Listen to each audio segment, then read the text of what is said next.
Más relatos del coronel Ortega, ex jefe de servicios médicos de las Fuerzas Armadas cubanas y agente de la contrainteligencia militar.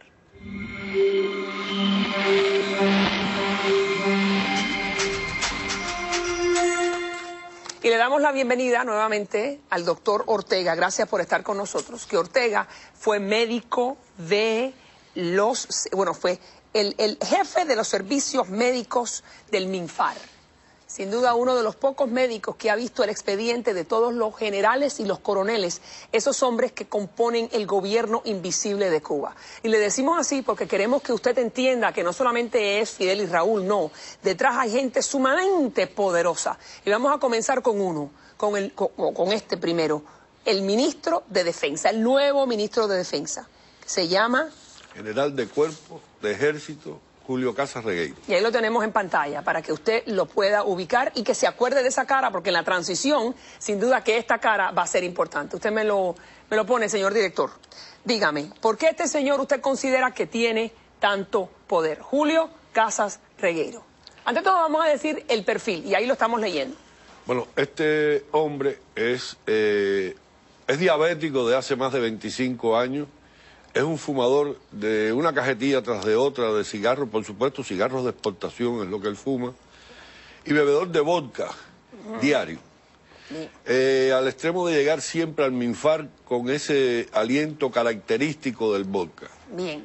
Es un hombre caracterizado por su despotismo, es un hombre autoritario, su gran defecto es los defectos de dicción, es su gran enemigo. Okay. Es un hombre incapaz de dirigirse en público a las personas porque tiene muchos errores al hablar, de comerse las palabras, de no terminar las palabras. Es un hombre que no puede expresarse públicamente. Ok, pero entonces, problemas de dicción, que es gago. No es gago.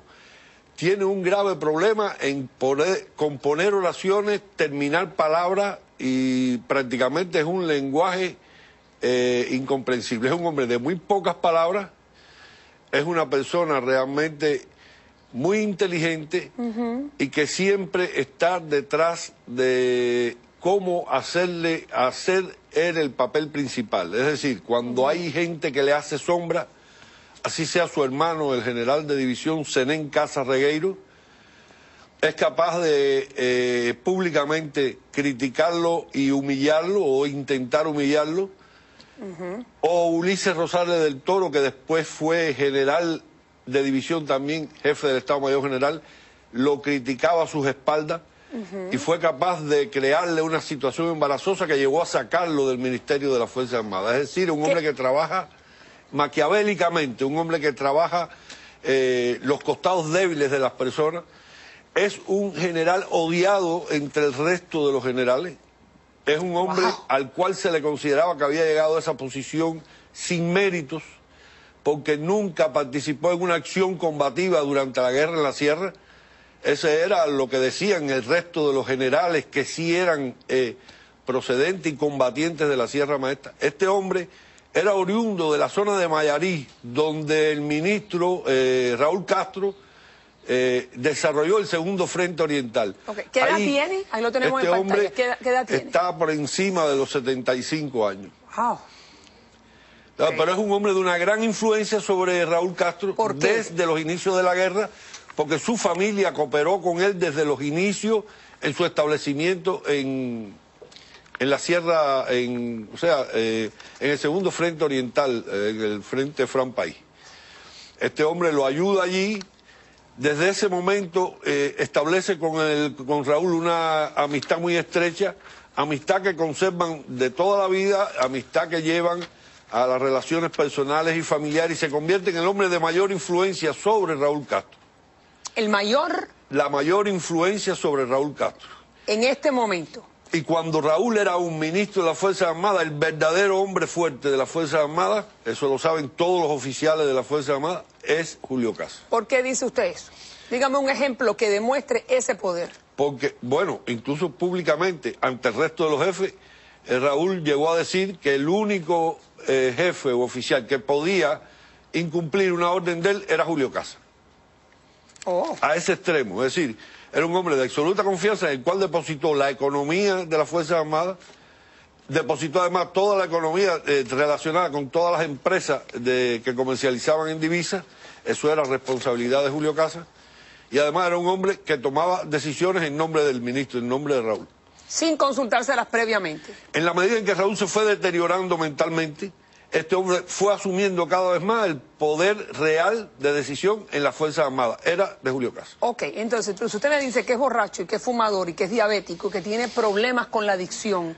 Entonces, ¿qué tipo de decisiones importantes usted considera que está tomando una persona con esas características? Y ahí está nuevamente... Todas. Es tremendamente inteligente, es un hombre que está en la sombra, que prácticamente esa fotografía es una fotografía bastante de las escasas fotografías que puede tener Julio Casas pública. Sí, nunca ha sido un hombre público, pero ha sido un hombre que ha estado detrás del trono siempre. ¿Entiendes? Y ya te digo, un hombre extremadamente autoritario, prepotente, capaz de hacer cualquier cosa por ascender y odiado por el resto de los jefes oficiales de las Fuerzas Armadas. Dígame esa anécdota que usted compartió con mi producción y que usted estuvo presente cuando en Etiopía usted tiene con él un encuentro. Mi relación más estrecha con él fue en la guerra de Etiopía. Allí en una ocasión íbamos por determinado lugar y empiezan a aparecer cadáveres de soldados somalíes. Entre ellos hay un soldado somalí, que está moviéndose en dirección a un pequeño charco de agua, con el objetivo, por supuesto, en aquel desierto de tomar agua. Este hombre mandó a parar los vehículos, es decir, Julio Casas, y me da la orden de que vaya y lo mate, es decir, le dé un disparo en la cabeza. Orden a la cual me niego por mi condición de médico y que se la da a otro ahí y sencillamente van y le dan un disparo y lo matan. Ese es el tipo de ser humano que caracteriza a este hombre, ministro hoy de las Fuerzas Armadas en Cuba. ¿Usted se niega a rematar a este soldado somalí? Claro, le digo, le digo directamente, yo soy el médico, yo no soy el asesino, yo no voy a darle ningún tiro a nadie. Si usted me dice que lo recoge y lo monte en el carro, yo lo recojo y me lo llevo para el hospital. Pero darle un tiro que se lo dé el de combustible o el otro jefe de ahí.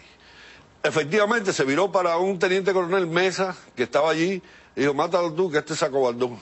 Se apendejó, fue lo que dijo. Y le dieron el tiro sencillamente. Ese es el tipo de persona. ¿Qué sacaba él con no permitir que el señor fuera a tomar agua? Es un hombre implacable. Póngamelo en contexto, no entiendo por qué le molestaba que el soldado no estuviera muerto. No, él quería dar la lección, como de que al enemigo, como que él no creía en nadie. Es sencillamente ese hombre... y la vida humana de esas personas no le interesa.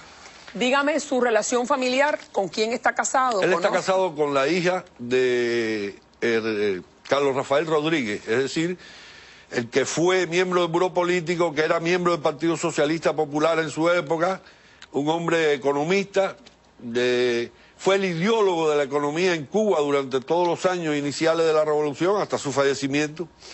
Y este matrimonio, indudablemente, con un miembro del Buró Político, además de la amistad que lo llevaba a Raúl Castro, es decir, las relaciones que tenía con Raúl, lo hizo ascender a la posición que ocupa hoy en día.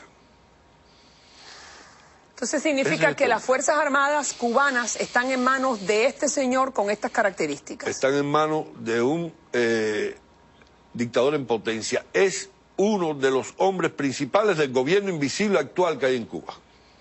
Y tiene... Detrás del ministro, o sea, detrás de Raúl Castro, desde hace mucho tiempo tomando decisiones en su nombre, hoy como presidente del país, pienso que está también tomando decisiones en su nombre y utilizándolo como pantalla. La parte económica, porque sabemos que las Fuerzas Armadas cubanas tienen bajo su haber una serie de empresas que producen dólares. Posiblemente es la empresa capitalista más eficiente que hay en Cuba, ¿es correcto? Exactamente. Dentro de toda aquella ineficiencia y corrupción, las Fuerzas Armadas y la empresa Gaviota funcionan más o menos, ¿es correcto? Exactamente. Él recibe la tarea del ministro, es decir, de Raúl, de apadrinar y de enseñar a Luis Alberto. Luis Alberto, el que hoy dirige el grupo empresarial de las Fuerzas Armadas. Luis Alberto radicado en su oficina, Luis Alberto se pasaba el día allí viendo la televisión de aquí de Miami y saludos a Luis Alberto. en la mayor de las boberías, pero este hombre lo fue formando en la dirección de la economía, y hoy en día la economía de las Fuerzas Armadas en divisa las tiene. La cabeza que se ve es la de Luis Alberto, atrás está también Julio Castro. Y Luis Alberto es el próximo del que me va a hablar. Correcto. Vamos a hacer una reseña para que usted conozca ese gobierno invisible del que habla el coronel Ortega. Gracias, médico, por estar con nosotros. Siempre un placer. Usted lo vivió. Yo lo viví. Usted sabe muy bien de quién está hablando y lleva prácticamente pocos años en el exilio. Ya regreso con más.